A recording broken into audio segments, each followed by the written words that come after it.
Welcome back to Fourth and Forever. Gosh, this is a great day because we got the one, the only Pat McAfee on the show. I brought my hammer. Let's see what he's got. I brought my hammer as well. It might be a little bit larger than yours, but yours is definitely more expensive. Thank you so much for having me on Fourth and Forever. Those are words that I love to hear as a man who used to bomb balls, pal. Pound it.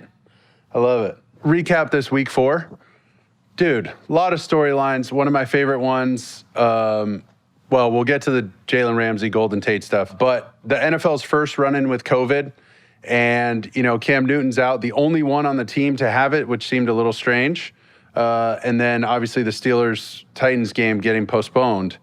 How do you think the NFL's handled it so far, and what do you think their steps are moving forward? Great question, Mark. I think the thing about the COVID is we don't really know anything about it, I think. We originally, it was supposed to be a 2-week thing where we flattened the curve, and then it became a month, then it became 2 months, then it became 3 months, then it became 4 months, and then you saw the amount of cases and the amount of deaths continue to stack, and it was like, at one point we were told, and I say this on my show every once in a while because it was true, at one point we were told that you shouldn't make eye contact with somebody because you could potentially share COVID via your eyeballs. And hard surfaces, COVID lives for 3 days. And then there's these other things like some masks are good, some masks aren't. So I think with the confusion of what we know about something that has come out of nowhere and kind of taken over the entire world, I think that has been an interesting part of this because you would think like the NFL would have a plan in place for if an outbreak happens. But then you have to think, could the NFL prepare that 3 players would test positive on a Monday with 5 personnel, and then 2 more, and then a couple more, and then have 18 throughout an entire week. Right. And I guess with the Marlins situation when they started, that happened, and they had to deal with it and postpone a game, and although baseball and football are very different, I'm sure they saw that. So I think the NFL is, I don't want to say flying by the seat of their pants, but I think they're making decisions as the information rolls in because nothing is really consistent anymore. And I think the way the Steelers-Titans is going to work out because of the bye week setup in week 7 and week 8, and the Ravens, the Steelers being able to move it, I think it worked out perfectly here, but I'm intrigued to see how it is whenever it inevitably becomes, you know, there's going to be more. Yeah. Like, this is going to happen more. And if there isn't a bye week in place, are they going to delay the end of the season? Is everybody going to get another couple buffer weeks? I'm excited to see what they do then because I think that'll be an actual test. This, I think they handled it right, by the way. 1 day delay. It sucks for the Patriots having to fly out and play on the same day, but hey, it's 2020. Yeah, that was wild. Yeah, it's wild. But I'm excited to see what happens here in a couple weeks whenever. I'm not excited, but I'm intrigued to see how they handle it here in a couple weeks when it happens again. Yeah. I'm right with you. I think, you know, the most important thing, obviously, player safety's got to be paramount. It sounds like that's kind of at the forefront and the way it should be. But talk about the Patriots. They play on the same day that they fly in. Brian Hoyer, I mean, he looked great at times. I mean, like, totally in command. He looked comfortable. And then there was just like 2 bonehead plays, right? The sack before halftime. Oh, my God. I can only imagine Bill Belichick because that's like at 10 seconds left, no timeouts. The ball's got to go in the end zone. Reminder that the clock won't stop until the ball hits the ground. So if you're going to scramble around for a while, like, you better dart that thing out of bounds hard or else you're going to lose another second if the ball's just lobbing in the air. But that was like, you know, he's played long enough to know better, and I was really surprised. I can only imagine how chapped Bill Belichick's ass was after that. He's just got to be like, are you kidding me? That's not a Patriots thing, Sanchez. I know. That is not. I know. You watched that play last night, and obviously everybody on earth that was watching at home was watching the clock and watching what he was doing. And then we all saw him spin into the pressure as opposed to rolling to his right potentially. And we're like, wait. That is not what the Patriots do. That is not what the Patriots do. And that rule, they really are masters of those situations. And, that's their advantage over a lot of people, is that they are better in all those situations. And everybody, that's like the Bill Belichick thing. And that rule about the ball or the clock not stopping till the ball hit the ground, it was something that was awesome to watch, like, our team work on that situation where if it's 4th down and there's 6 seconds left, as opposed to going out and punting, roll out, roll right, throw it as high as you can in the crowd. It's like, okay, so now we no longer have to deal with punting it out of the end zone or whatever the case is. So it's very interesting to see them fail in those monumental situations that the Patriots are always good at. But for me, Bill Belichick taking a team on the road, Same day against the Super Bowl champions and one of the best teams that we've ever kind of seen configured. And getting his team in that game with a plan like, hey, obviously they're going to be bend but don't break defense. We're going to give them field goals. That's a win for us. And we're going to try to get going. And that was a real game until the fourth quarter with a couple mistakes out of Julian Edelman. But that day started at like 7 a.m. It ends there at like 10 p.m., 11. That's a long-ass day for the Patriots. I thought that their wind and could potentially get them, but I thought they put up a hell of a fight. And if you're a Patriots fan, you got to be very happy with that outcome without Cam, because with Cam, probably a very different story. Oh, I 100% agree. I think they're in fine position. I mean, the Bills are legit. The Jets and Dolphins aren't going to cause them any problems.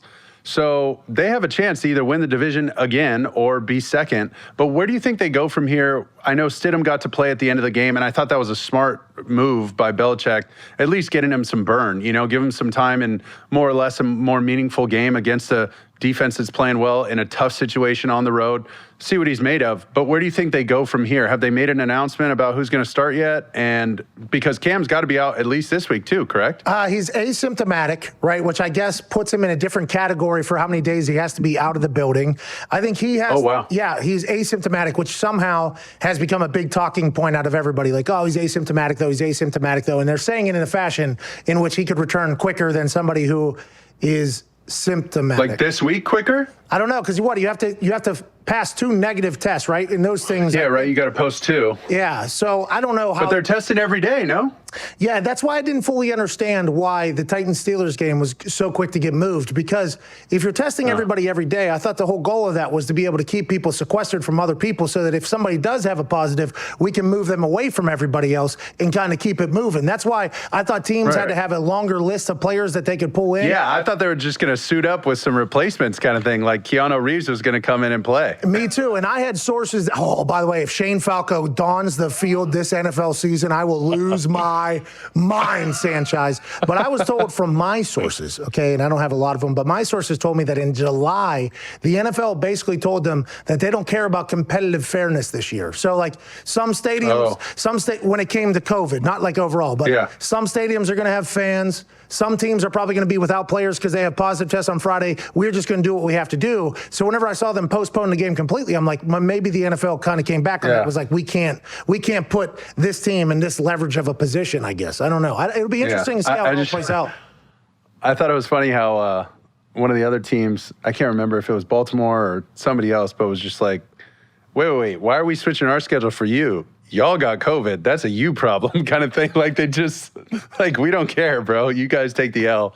We'll see you later on in the season. All of Pittsburgh. Yeah, they were pissed. Oh, even like Cam Hayward was tweeting, because a bye week is massive for players, right? A bye week is massive. Mentally, physically, everything like that. In the Steelers, they didn't even know they were on a bye week until, Friday of the bye week or whatever, and they've been at the facility all day. I mean, they were just like, oh, what the? Could somebody have told us we had a bye week? It would have been a much different thing, but that's the world. You think when playoffs come around, you think there's some sort of bubble in effect? I don't know. I talked to Aaron Rodgers here just like an hour ago or whatever. Name dropper. Yeah, no big deal. Aaron Rodgers Tuesdays. You have seen it. It's got a big hammer on A-Rod. I'll tell you, Aaron Rodgers does have a big hammer, and he dropped it.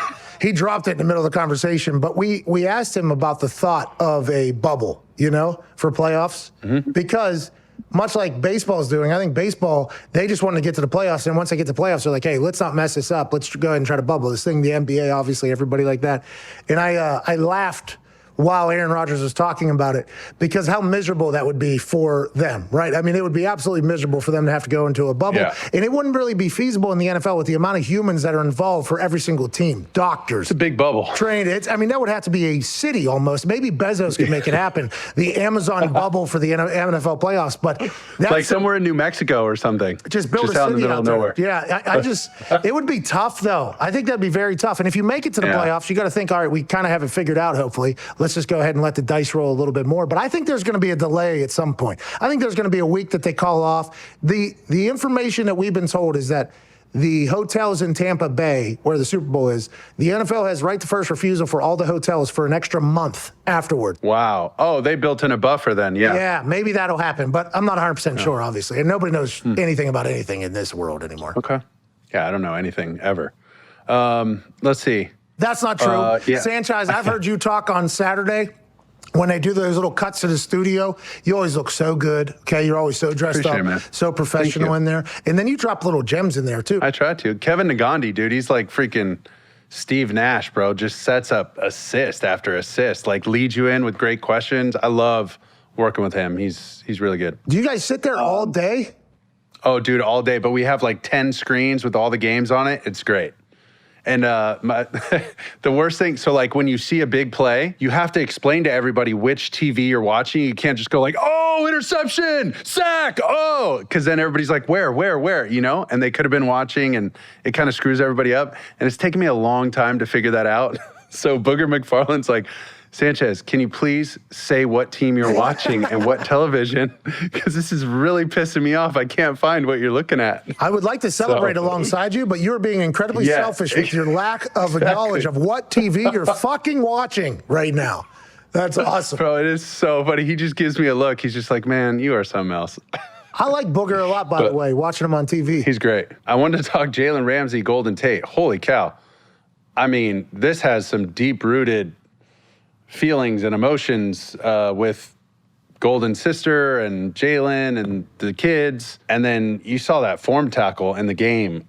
I mean, that had some emotion behind it. Damn. Bro, he smoked him. Jalen Ramsey with a spine buster on Golden Tate there, where he caught him perfectly. He was up in the air. I mean, it was a moment. Yeah. And I believe... And he blew up the blocker. Oh, yeah. I mean, he won it. Dude, he tossed his ass out the club and then just picked up Golden Tate. Yeah. And I'm happy I'm not in any of these situations. Okay, I'm very happy that I'm not involved in any of these situations. But apparently Golden Tate's nephews call Jalen Ramsey dad, but then he left Golden Tate's sister while you told me this moments ago, I guess she was pregnant at the time. So that is one of those deep personal hatreds. And boy, it caused a fight during the game. It caused a fight after the game. And I'd assume that these fights will not end. I assume this is going to continue. And I'm just thinking about 10 years from now, if Jalen and Golden Tate's sister kind of, you know, reconcile. Reconcile's the word? Reconcile. Look at that. Hey, that's an SAT word there. I feel pretty good about that. If they reconcile, though, and they're at like Thanksgiving or Christmas and Golden Tate, that conversation about the spear and then the fight and then this. And that's just I said pass the sweet potatoes. It would be battle. That doesn't seem like that's going to end anytime soon, though. I heard Jalen was waiting outside the locker room wanting another round at it. I assume that's going to happen forever at this point. They should just, honestly, somebody should just put some gloves on them, let them go in the ring, and say, all right, this is it. You guys can box each other, and that's it. Just do it one time. You know, I had a lot of... And it's over. I'm a fan of the way Jalen Ramsey plays the football, okay? Golden Tate won me over there where he was at that ski resort. Did you ever see this? He's at a ski resort. No. He's got a onesie on. It's like an American flag onesie. He has his right leg up as if he's like Captain Morgan, and somebody hucks a beer at him. He snags the beer, chugs it with a group of people around, and he throws it over his head, and it was like all caught on camera. And I'm like, I fucking love that guy. I'll tell you, I don't know a lot about him, but I love that guy right there. So that's how I feel about the fight. I take no sides. I think they're both legends out here. That's funny. Hey, are you on that NCAA football game above your head right there? Yeah. 2010, bro. You were on the cover of one of those games? Yeah, I got it tattooed on my back, too. No, you don't. Do you really? I don't. I wish. But that's legendary. I got the Pat Mcafee show tattooed on my back. No. Don't do that. No. We're not going to last long enough for that to matter. You know what I mean? But the NCAA games, people are still fighting for that to come back. And you're one of the faces. Dude, they got to bring it back. They can bring it back. Start paying these players. Every year, when you were an NFL player, you got a Madden check. Yep. It's not that hard. Did you get paid for this? Yeah. I had to do a photo shoot and a couple promotional things. But this was like, 2010. So Twitter, was starting to blow up. Facebook was getting big. There was no Instagram yet. But yeah, it was cool. We did a little photo shoot and promo stuff for it. It was fun. Oh, you're so cool, dude. I completely forgot about how Sanchez ruled the world there for a long time. Yeah, right. I did. I forgot about that. I forgot about you ruling the world. We're same draft class, obviously. And rookie I'm trying to remember where we first met. I think it was Symposium. Yeah, when I was running around with Stafford, we were dropping stink bombs in everybody's rooms. You remember that? You guys were so cool. You guys had $175 million guaranteed between the two of you. And we're being held hostage by your asses. I mean, it was a wild time to be alive, for sure. But I think that was it. I enjoyed your candor then, I believe. He's the best, dude. I love Staff. Still doing it. I'm trying to remember. Well, last year at the Sugar Bowl was one of the first times I got to sit down and like talk with you. But I mean, we played against each other. I didn't really do much in those games. I watched you play a lot. You were playing against the team I played for. Yeah, but you were kicking the ball. I want to let you know. And also, if I would have played linebacker, probably would have got to you a couple times. I was a little bit explosive, but I wasn't. But yeah, you'd have given me the Jalen Ramsey treatment? Yeah, don't worry about that spine buster for old Sanchez over there. Remember when you farted in my symposium room? Hi-ya-ka! You know what I mean? Had to do what I had to do there. But yeah, I think last year we got a chance to really talk to each other for the first time. Good conversations. Talk to me about growing up. Did you think about playing pro football as a young kid in Plum, Pennsylvania? East Hills of Pittsburgh, where the ballers ball and the players play, Plum Borough. The thing about Plum is, we're all Mustangs here, okay? Plum Mustangs didn't win a lot of games, but we had a lot of fun. No, I was always a big fan of NFL football. We were a Steelers household, right? My dad and mom, diehard Steelers fans. Pittsburgh, notoriously big-time football town. If the Steelers win, everybody's happy. Steelers lose, everybody's miserable, especially back then with the team we had. It was a really good team. So I grew up in an NFL town, big-time NFL fan, but I always played soccer, right? I was always a soccer player. Yeah, what position in soccer? It depends at what level. So whenever you go like cup soccer, which is like AAU basketball or whatever, I'd play striker, which is a goal scorer, because I had a rocket of a leg. But then for ODP, and as you got bigger, I didn't have the best cardio. And up a striker, you got to run a lot. So they put me in middle back, basically, so I could just kind of sit back there and just hit long ball. So it kind of depends on the level. But I had a lot more colleges looking at me for soccer than I did for football. And I think the punt, pass, and kick thing kind of expedited the whole process. I win that. I win the national championship of that. I kicked my junior and senior year.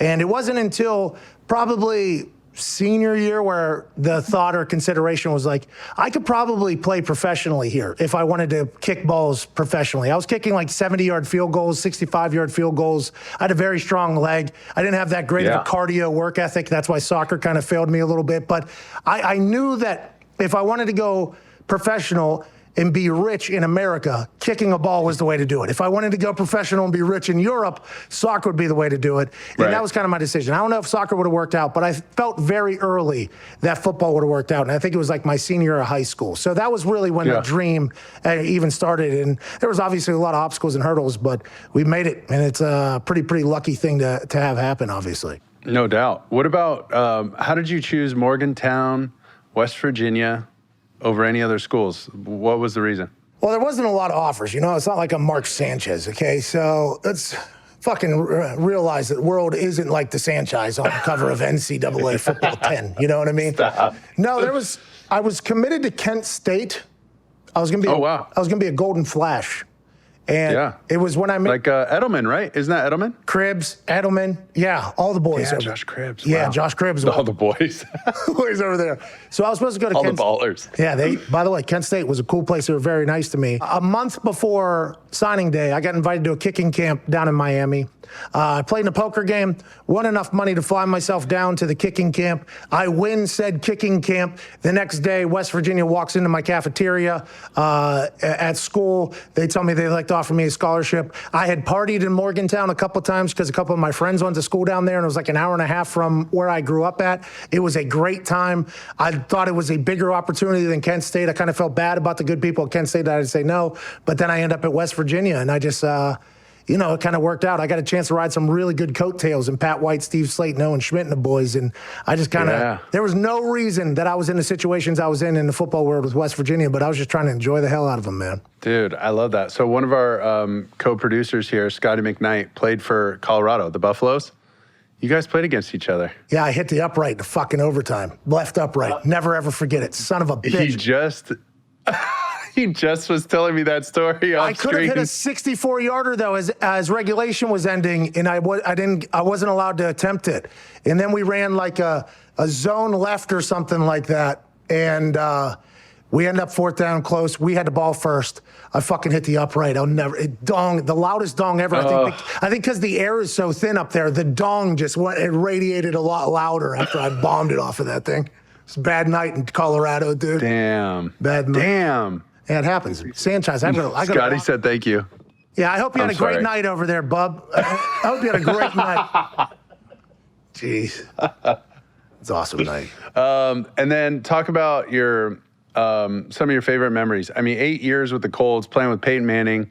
Were you there when Luck was there or no? You're already gone. I was there with Luck. Yeah, his first 3 years, 4 years. I'm not 100% sure. It was very interesting, because obviously nobody in the NFL saw me as a punter as opposed to Bill Polian. So I played in the Senior Bowl as a kicker. So I was a kicker in the Senior Bowl. I got a chance to, that's where I met Ray and Clay and Cushing and them, because we're all on the South team or whatever, So it was that I was kicking there, and I met with a couple coaches at the Senior Bowl, and they asked me, like, what do you think you'll do in the NFL? And I was like, I think I can do both, because at that point in college, we did the rugby punt, and I would run to the side, and then I'd kind of roll it. But I thought maybe I could figure it out if I had to. And a lot of the coaches told me, they were like, because the NFL style of punting is much different than a rugby style of punt.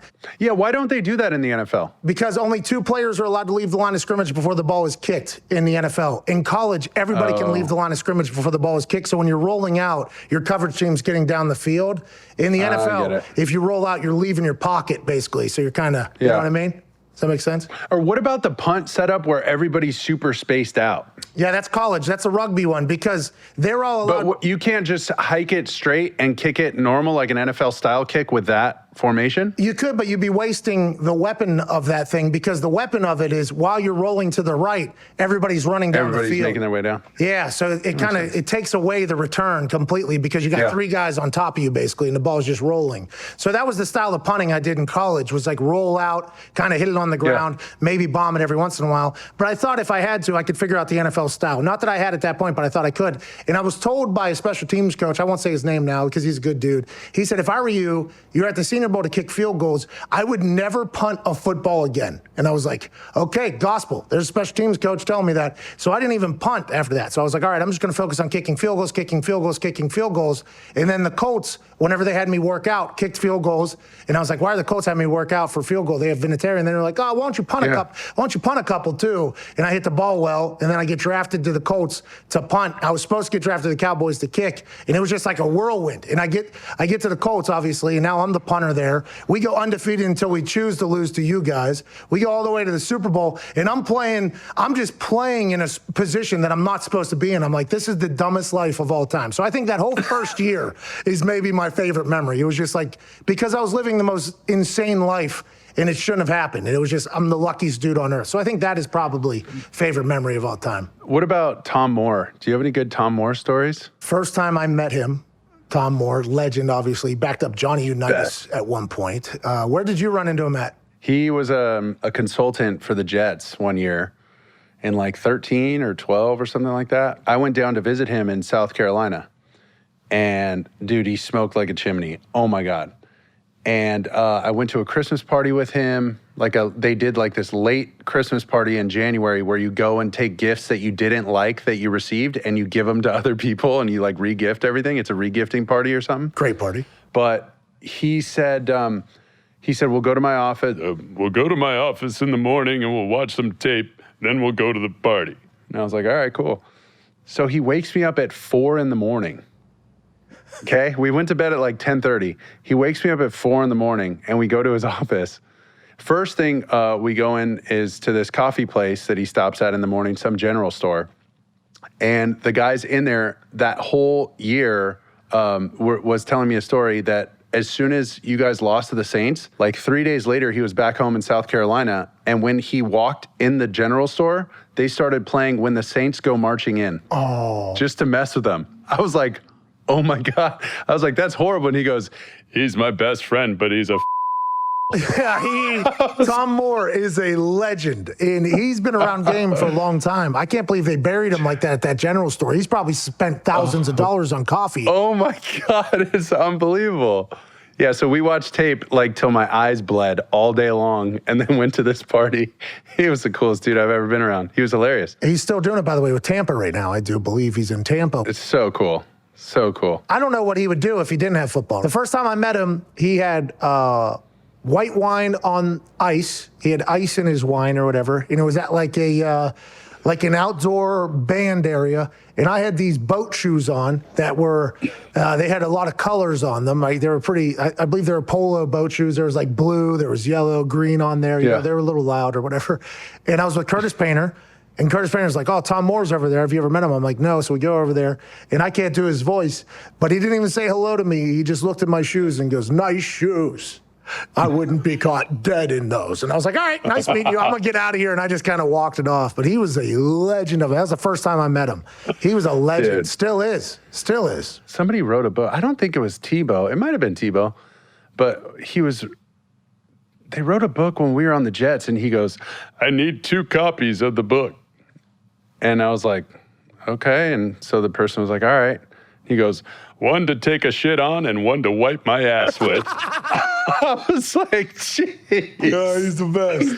Like, you're horrible. You're the meanest guy I know. It was really funny, though. And he did not care. He did not care at all about that situation. He just kept it moving and dropped another legendary one-liner to the next person that he talked to. He just crushes people. I love it. Let's get back to some of your career accomplishments, Pat. This is incredible. I know you're giving me some love for the NCAA poster, but you go all-pro punter to the Pat McAfee show, professional wrestling, comedy, you're doing stand-up. I don't know how. You got to be going hungry there.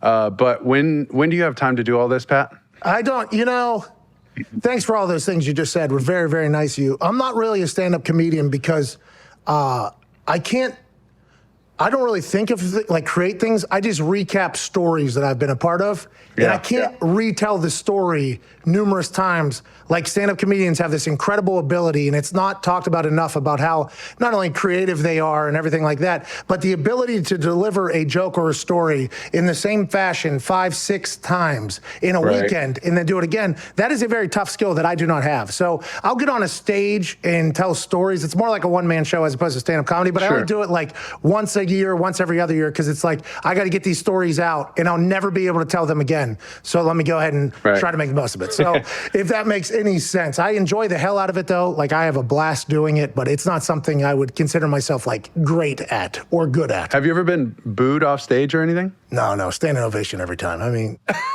Standing ovation every time. Couple of them, most shows. No hecklers? No hecklers? No. They're all my people. You know what I mean? All these people buy these tickets off of my Twitter, basically, and it's my friends that are up on the stage with me. It's more of like just it's a celebration, you know what I mean? It's not really like if I was to go into those open mic nights that some people go into, I would bomb so hard. I feel like that'd be a lot of anxiety. That's tough, man. For me, the first show I did was in front of like 2,800 people or something. It was in a theater. So I've always done theaters.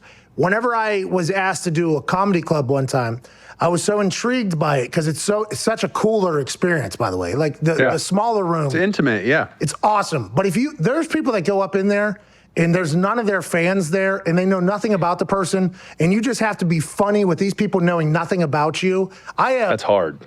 Impossible. I don't know. I wouldn't be able to do it. So comedians that make it, I'm so impressed by, because there's a lot of rooms that they had to walk into that nobody had a clue who they were, and they had to make them laugh. So no doubt. I have a lot of respect for that. So I would never call myself a stand-up comedian for a lot of reasons, but that is one of them. When it came to professional wrestling, I mean, I would still be undefeated if it wasn't for that one match, which doesn't get talked about enough, huh? Hold on. You said you'd still be undefeated if it wasn't for that one match. Yeah, it makes sense.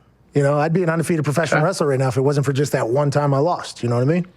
Are you going to go back?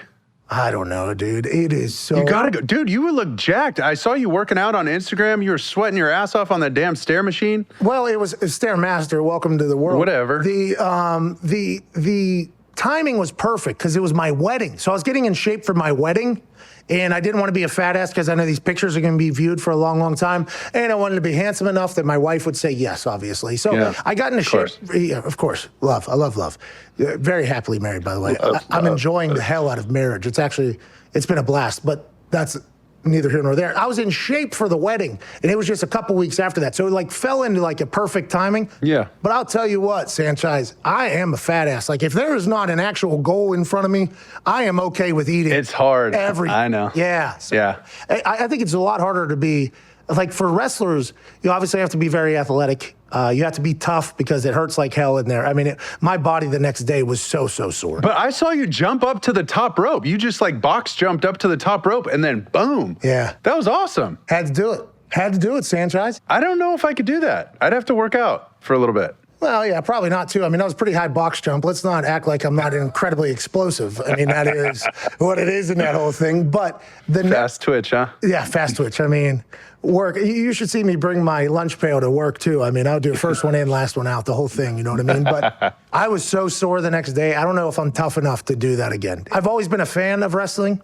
big fan of wrestling. I think you could tell by listening to me, my personality was molded during the Monday Night Wars. I think you could tell, you can sense a little Stone Cold in me. You can sense a little Rock in me. There's a little Degeneration X. There's a lot of Ric Flair in me. So you can kind of see that my personality was molded around professional wrestling. And I always thought I was born to be a professional wrestler. I was telling people that in high school, college. So for me to get a chance to go and do it, you know what I mean? It was awesome. That's cool. But I have the utmost respect, even more so for them now, after feeling what I felt on Sunday afterwards, then Monday the next day, then Tuesday the next day, and then Wednesday. You're still sore. Oh my God, dude! Because your whole back, you're just getting. I mean, it is just I mean, granted, you got killed on a regular basis. I don't know how you did it either, but for me, I was not tough enough for that whole thing. So I just enjoy. My brain never stops, so I'm always going. Who knows what I'll do next? Hopefully, it'll be good. And I got boys alongside of me, kind of enjoy the entire ride. You know. That's really cool. That's really cool. It looked like you had a blast. You looked great, and yeah. You see that spray tan? It was nice. How were the bed sheets after that? Was your wife pissed? Did you just leave it orange everywhere? So the night before was tough, right? So the night before I get the spray tan, but you got to let that thing cook. For those who have never done the spray tan before, you got to let that cook like 4 hours or so. And the particular shade that I decided to get that spray tan occasion was a very, very, very, very tan shade of tan that you can spray paint on your body. And I got on that mattress like 5 hours afterwards. And I showered first, you know, to get the residue off. The whole bathroom turned orange, the entire bathroom. And then I laid down. I woke up the next morning. It looked like a dead body had been printed on the thing. I mean, it was a dark, dark bronze that I had on there. Made me look skinny, though. Look good on you. Look good on you. Speaking of WWE and NFL, their kind of cross, which is the XFL. With The Rock and your experience with the XFL as a sideline reporter, is this going in the right direction? Are they going to have a season next year? Where do you think they go? You know, I don't know. The XFL will be wrongfully judged as a league that failed twice, okay? Yeah. And I don't think the XFL ever really got a fair shake. And I'm not saying that because I have made money from the WWE before and I have made money from the XFL before. I'm saying that because the first time around, it wasn't created with the idea of it being on national television every week. It was created as a live show. Like, hey, we're going to make a live show. And then, I forget the guy's name, they lost the bidding rights for something. He goes to Vince McMahon. They ask basically, hey, Vince, you want to put this on national television, primetime television? Then it becomes the spectacle that it is, where The Rock's cutting promos on the TV and Vince McMahon is, this is the XFL, and all that shit. And I don't think it was supposed to be like that. So it disappears or whatever. Then the next time it comes back, it's getting over 1 million viewers per game, which is incredible numbers. I think anybody would say that. It has a guy at the top, Oliver Luck, who has experience in this world. They have TV deals with ESPN and Fox. They had a lot of teams put together. I think a lot of things were going very, very right. And a lot of things in the universe had to time up together for the XFL to work the last time. Then the Nachos guy in Seattle, who gave COVID to everybody at the XFL game, the Dragons game or whatever, that kind of put a halt to everything. But I think the XFL, if it is to work again with The Rock, who said, we're going to work harder than everybody, and I respect that, Rock. I do respect that you work harder than everybody. I mean, I'm very impressed by your life. But Jerry Jones ain't worried about making a fucking sequel to the Jungle movie or whatever the hell that thing is, whatever his movie is. Like, Jerry Jones is only focused. Jumanji. Yeah, Jumanji. So I'm not 100% sure saying nobody will outwork us. It's like the NFL has, they work their asses off to stay on top, and I think everybody knows that. But I think the XFL, if they can get a deal with ESPN and Fox, and they can get investments from companies, and they can find all that, I think it will have success. But this last time, I thought they were really going to go. 20,000 fans were at games that they'd never seen teams before. It was getting a lot real. I thought it was set up. It was tracking in the right direction, I thought. I just don't know if the same things will line up here. And that's not The Rock's fault. Like, I don't think that's The Rock's fault at all. I'm happy The Rock is bringing in spring football, because I think it's something that's needed for a lot of players in the NFL. I just think a lot of things went right last time. I hope they can continue to hit on that, but I'm not 100% sure. Yeah. Sirius XM's Mad Dog Radio. So I didn't say congratulations yet for your new Sirius deal, Congratulations. Thank you, Mr. Sanchez. I appreciate that so much. 12 to 3 midday. That's primetime spot, dude. And you've been with Barstool, with ESPN, with Fox, with DAZN. What was your favorite? I mean, do you have to say Sirius now because you're on Sirius? It's interesting because I was very lucky to get opportunities with all of them, right? So Barstool, my deal with Barstool, Dave and Erica were the only executives in the media world that saw any opportunity with me, right? So when I retired after making a Pro Bowl, blah, blah, blah, after already doing a stand-up comedy tour, blah, blah, blah, after doing everything like that, already having a podcast and a show, every network told me they had no interest in me, right? Because I was a punter, and that's not a normal position for people to enjoy talking about the football on TV. So there was no real love lost. I was actually going to build my own app, and I was just going to charge like $1 a month, and I was going to make a daily podcast, do my own thing, do some stand-up if I had to, whatever. I was just going to enjoy life with my friends, do some philanthropy, do the app, and just see how it goes. And Dave Portnoy and Erica kind of got a heads up about that, and they're like, hey, we should work something out. We just want to help you basically do whatever you want to do. We want to put you under our umbrella. Yeah. I didn't want to move to New York. I wanted to stay in Indianapolis. And through that year and a half, 2 years with Barstool, I got a chance to watch people that have completely taken over the business of the internet and watch them work and see how it all works behind the scenes. What year was that? What year did you start with Barstool?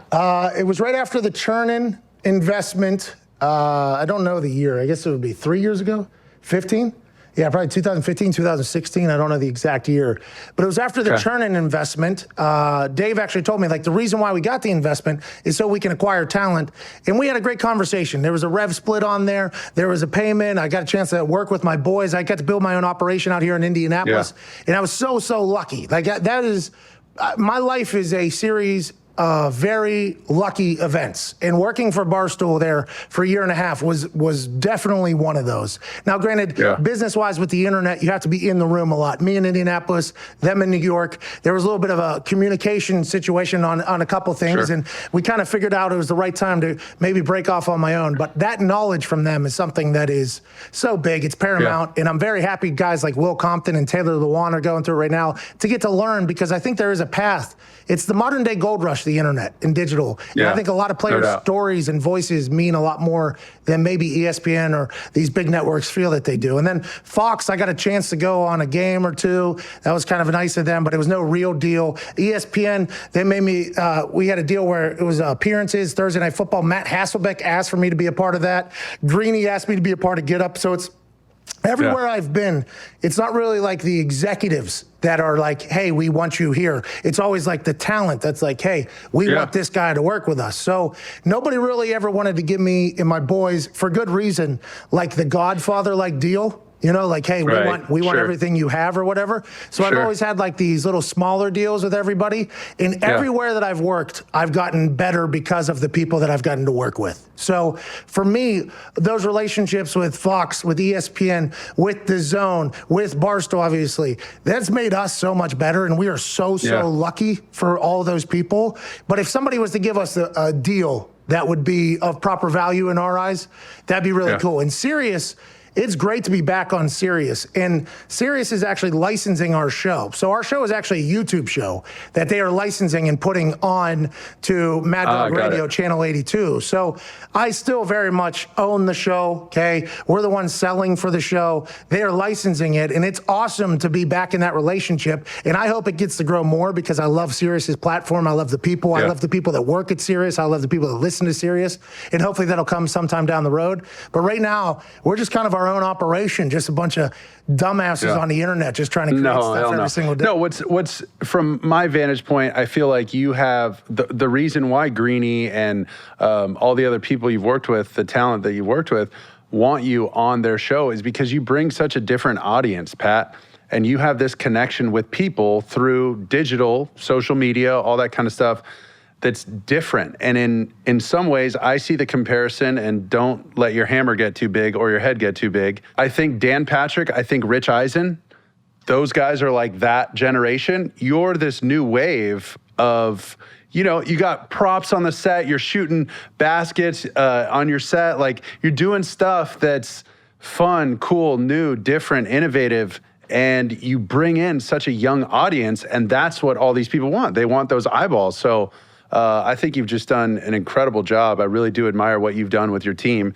And then to see you do it, like you said, with your boys, like that, me and my best friend are doing this podcast now. That's the coolest thing in the world because it doesn't feel like you're working when you're hanging out with your buddy, you know? So that's, I really, hats off to you guys. I freaking really appreciate what you do. And thank you for taking the time. Thank you so much for that. Yeah, bro. We got like just like 2 more questions, but my buddy just typed on here. This is a tough one because we lose another legend. Did you see this? Eddie Van Halen just passed away from cancer. No, I did not see that. Yeah, 2020 just takes another legend, bro. Anytime somebody like that passes away, you always just go immediately back to the good times and think about damn. And 2020 does feel as if it is just a never-ending damn cycle at this point with this. Yeah. That sucks. No doubt. Hey, No doubt. Before we talk about Eddie Van Halen, rest in peace, by the way. Thanks for your contributions to society. Can't thank you enough, obviously. I don't want to speak for Sanchez, but that's how I feel. Totally agree. I think what you talked about with your best friend there doing that show, it's really cool, like, getting a chance to build something with people that you know, like, care. You know what I mean? Oh, yeah. Like, when I've gotten a chance now to do some work with all these places, and when you're in there, you're not 100% sure if the person is 100% worried about the content that is going out at this exact moment. Is everybody all on the same page? And with us, our team is very much on the same page. Like, hey, we're all just trying to get to the same point here. We're just trying to put out good shit. And I think I'm very, very lucky, yet again, lucky that I have the crew with me. So I'm happy you're doing it as well, Sanchez. Your brain's a good one, bub. I appreciate it. I wanted to see your thoughts on Bill O'Brien getting fired. And then is Adam Gase the next coach to go? But go Bill O'Brien first. Adam Gase, interesting. I would like to hear your take on that because you are Jets legend at this point. That seems like that's inevitable. It just seems like that is a time bomb waiting to happen. And for Sam Darnold, that sucks for him because the new person is going to come in, want their quarterback, and Sam Darnold has glimpses of greatness. I mean, he is in a bad spot. You could probably talk about that a lot more than me. When it comes to Bill O'Brien, and I talked to a guy named Charles Robinson from Yahoo Sports this morning, and he's in Houston, and he said basically Bill O'Brien leveraged himself against himself. He has a winning record overall. He took the Texans to the playoffs, won a division that was owned by the Indianapolis Colts for a long time. But when you're the general manager, the lead counsel of the team, too. So you're doing all the negotiations, I guess. Also, the offensive coordinator and the head coach. It's just, you kind of run out of ability to point fingers elsewhere. So when things go bad, it's like, oh, this team is built bad. It's like, okay, well, that's GM probably. This team is not being coached well. Well, that's probably the coach. The offense just isn't doing well, that's probably the play caller. He has every single job. And then whenever you think about not having a first-round pick or a second-round pick this upcoming year, it's like, well, that's a GM. Oh, that's you too. So everything that went wrong, he was basically adding responsibilities as things were going bad. He lost the ability to blame somebody else, which is very real in the world that we're in. And when I think who's next, I think the Dan Quinn thing down in Atlanta is getting very, very loud. Matt Patricia in Detroit, very, very loud. There's a lot of seats that are very hot right now, Sanchez. Really hot. I don't know if it does anything going to the Gase, potential Gase fire. I just don't know if it does anything for Sam. Like, I think you just want to let it play out as much as you can, right? If you're their GM, you're not married to Sam, but you do want to see if he's playing well, if he has any trade value, if we want to pick up his option, make him compete with somebody next year. Like, you're just kind of letting this play out and see where it goes. But I don't know if taking away the coordinator or head coach helps Sam play any better. You know what I'm saying? Like, everybody's just on a free trial run right now, and he's got a year to take a look at it, analyze it, and say, we'll keep that, we'll ditch that. All right, let's move forward. Mid-season firings are always interesting. Like, Romeo Crennel is taking over the head coaching gig right now. Who's the GM then? Who's the acting GM? Like, there's so many, and who's lead counsel? Yeah, he left a lot of empty seats there. One guy leaves, there's like 5 people down. 1 quarter of the season done. Okay, we just lost 7 positions. We gotta figure this out, Cal McNair. There's like really important positions. Like, are we gonna sign this guy off for practice squad? I don't know. We don't have a GM. Oh, we'll negotiate. Well, who would normally? Oh, we just fired. Oh, okay. So we don't even got a guy to make that decision. I mean, we're not interested. Oh, dear. Those mid-season firings are always interesting to see how it plays out. That's so tough, man. That's so tough. Rank your top teams. Chiefs, Seahawks, Packers, Steelers. Where are we at? Oh, also put the Bills in there. Bills Mafia will attack you. Ooh. Go ahead, Bills Mafia. Let's go, Buffalo. I used to love that song. Yeah. I mean, you had to play up there against Bills Mafia. Oh, dude, remember? And their cheerleaders, remember they're called the Jills with the high white boots? Kind of cool. The Bills and the Jills. Oh, I didn't know that. Yeah. Just a little nugget for you. I don't care about the Bills and Jills. Okay, I care about the football on the field. All right, I don't care. I'm not worried about anything else. Nameless, faceless opponents. Okay, I don't care about me neither. Who's on the other side.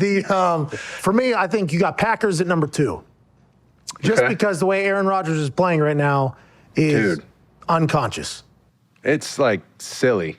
It really is. It makes no sense. He's in his mental frame right now, and I don't know what it is. I don't know why it is. He said he's been doing a lot of looking within to like make him the best version of himself. The Green Bay Packers hired like a psychologist too, so I don't know if that's a part of it, like to make him. He just seems like he's at a point right now where he's very comfortable with the system that Matt LaFleur put in last year. He's very comfortable that if he potentially doesn't end up as a Packer, he's okay with it. He's very comfortable saying whatever he wants to say. He's just playing at a different level right now. And that defense, they are opportunistic. They do make big plays. They gave up in the NFC Championship last year 186 yards before contact on the ground, which is not good. But it feels like that team with, I mean, what they did Monday night with Big Bob Troyan or whatever the hell his name is. I mean, Big Bob just dominant. I mean, who are these guys he's throwing to? He's throwing to running backs 30, 40 yards downfield just with ease and smiling about it after. I'm like, this is incredible. He looks like a freaking cyborg or something. Like he's just dialed in, man. He reminds me of in the Last Dance documentary when Jordan was just on fire and kind of gave that look like, yeah. Dude, his whole season is just like, yeah, I'm pretty good. It's awesome. But yeah, you said, what did he say? He had an amazing quote on your show, like yesterday or today. He said, I didn't want to drop it 2 times in the same interview, but yeah, Aaron Rodgers on my show today. He said, because I asked him about people saying he lost it last year, like he was washed up last year for whatever reason. I have no idea why people are saying, but that was the narrative, like Aaron can't play football anymore. I remember going on Get Up and saying, Greeny, on your show, thank you. You're letting people say on this desk that Aaron Rodgers is not a good quarterback. Greeny, your show, you're letting people say that. And they're like, well, these stats say it, and his deep attempts and his incompletions. It's like, the guy never turns the ball over, okay? Never, ever turns the ball over, and he's still playing. And he said to me today, he said, you know, my bad years, or what people laugh, or he laughs because what people would consider bad years for him would be career years for other quarterbacks. And it's like, I'm so happy he said that, because it's like, me too. He's getting attacked right now on the internet by some people, like, well, that's the Aaron Rodgers that we thought he was. It's like, no, it's Aaron Rodgers finally saying, like, hey, get off my ass, will you? Like, talk about, because he deserves it. He's unbelievable right now, and he has been for a long time. So I got Chiefs, Packers. I guess you put the Seahawks there at number 3. Okay, Ravens up in there, I guess. Steelers, though, are another team that I have up in that top echelon.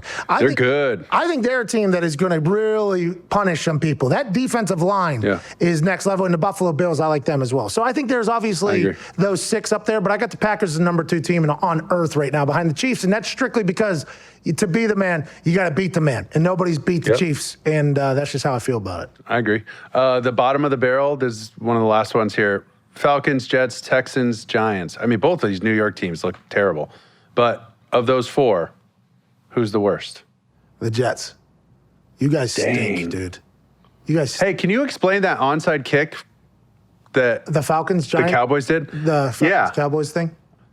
Is that like a popular thing now? Is that like a kicker thing? I've never seen that. So the ball not being on the tee is something that people have, you know, kind of fucked around with like for the last 10 years. The chopper ball, a lot of kickers have kicked before, but it never really worked strictly because back in the day, whenever onside kicks, the team was allowed to run up. With that ball, you need time to let that thing cook a little bit. So unless you kick that behind your line that is blocking, that's probably going to hit one of your guys because they're running up full speed with the roll thing. So the fact that guys aren't able to get full speed, I think it gave people a lot of, it gave them an opportunity to kind of see where the ball was tracking and trailing. The Falcons not jumping on that ball is still a special teams blunder that should be talked about more, and it's not because their answer was they didn't think it was going to turn the way it did, which was a beautiful ball by Greg Zuerlein, by the way. That's crazy. Yeah, it was pretty awesome, but that was just that just felt like a little bit of ineptitude from the special teams not falling on that ball, because those are types of things that the special teams coordinator will go over the night before, like, hey, if this happens, like just run through a couple situations. You walk through all that, you do that in the hotel, you know. That's like, So unless they panicked or got mesmerized by the spinning ball, which could happen, hypnotized a little bit, which maybe did happen, that should have been easy to recover. But I'm pumped that GZ pulled it off because it probably won't happen again. Somebody tried it the other day. The guy just jumped on it because that's been shown in every single special teams room since. Exactly. And then talk to us finally about the Pat Mcafee Foundation, the scholarships you raise money for. You got 11 scholarships this year, totaling $75,000. Is that right? That sounds right. That sounds right to me. It's really about your family. It's about the importance of your love for the military, things like that. Tell us about your foundation and exactly what you guys do. What's your mission and why are you so passionate about it? Well, thanks for bringing it up, Sanchez. That's why you're a professional host and a great host there, getting a chance to talk about this. So Community Tuesdays with the Indianapolis Colts, I would assume the Jets do the same thing. Whenever you're young, you get out in the community. There's Habitat for Humanity, which is awesome. You go to a hospital, which is awesome. You do a lot of things that are cool. And then when I got a chance to kind of meet up with the military out here, there's a lot of great foundations in Indiana and a lot of military folks out here in Indiana. It was just something that I kind of, I don't know if I felt as if like, oh, this feels like the right group of humans for me to help out, you know? One of my brother's best friends growing up, he was in the Army, went over to Iraq, caught a shrapnel in his leg, and it was like one of those things where you start putting it together. It makes a lot of sense on why I did it looking back. But at the time, I was like, oh, I feel like I should help these people. And then my dad wanted to get involved as well, so we started the Pat Mcafee Foundation. And the way we wanted to help, because military families and everything, there's so many different ways you can help. For us, we thought if we teach the next generation, okay, for comfort scholarship, so it's no money coming out of the family, whether the mom or dad served in the military. We'll give comfort scholarships to children of military families. Maybe they'll go on and they'll be able to take care of their family. Because whenever somebody serves in the military, it's not just the person, it's not just the mom, the dad, it's the entire family, okay? And I think that's what I've learned the most. So we wanted to take care of the family. We provide comfort scholarships. I think we've given over $500,000 worth of scholarships in the last like 6-7 years. So we're trying to build it as much as possible and just trying to take care of people, to be honest with you. And it's a lot of my dad. Tim McAfee is a big proponent behind it. I just try to help him out as much as possible. And when I get a chance to call them and tell them that they've won a scholarship from us, it's a really cool day. That's got to feel good, man. Yeah, it's a cool day. It's a really cool day. And I've got a chance to meet a lot of great people through it. So it's a lot of fun. And it's real fulfillment, you know? Like that's the type of thing you can't get from a spray tan and a WWE body slam. I get it. Bingo. It's like, you know, that was an awesome day. I feel like I genuinely made somebody smile today. Like that's a cool feeling to have, and that foundation has done a lot of that, and we appreciate you bringing it up, brother. Yeah, man, you blessed a lot of people. That's cool. But I hear you have a charity golf tournament? Yeah, we have a charity golf tournament. What's that? Look at this polo. Are you a good I play golf, dude. Are you a good golfer? Nah, I'm okay. But I still haven't gotten an invite. Well, this year it was a COVID tourney. I mean, it was, you know, it was a social distance, only allowed a certain amount of people, have to wear the mask here, we got to do this. It was COVID. You can't, when COVID's playing golf, you know what I mean? When COVID's playing golf, they beat everybody. You know what I mean? So next year, can I get the invite or what's the deal? Yeah, I mean, I guess, dude. I feel like you're going to be too good of a golfer for the tourney that we run. I'm really not. I'm probably like a 15 handicap. Oh, I'd probably beat you then if you're a 15 handicap. Yeah. You're that bad at golf? No, you're a quarterback. You're good at golf. I just don't play a lot, but I'm okay. Me neither. I was tracking this year.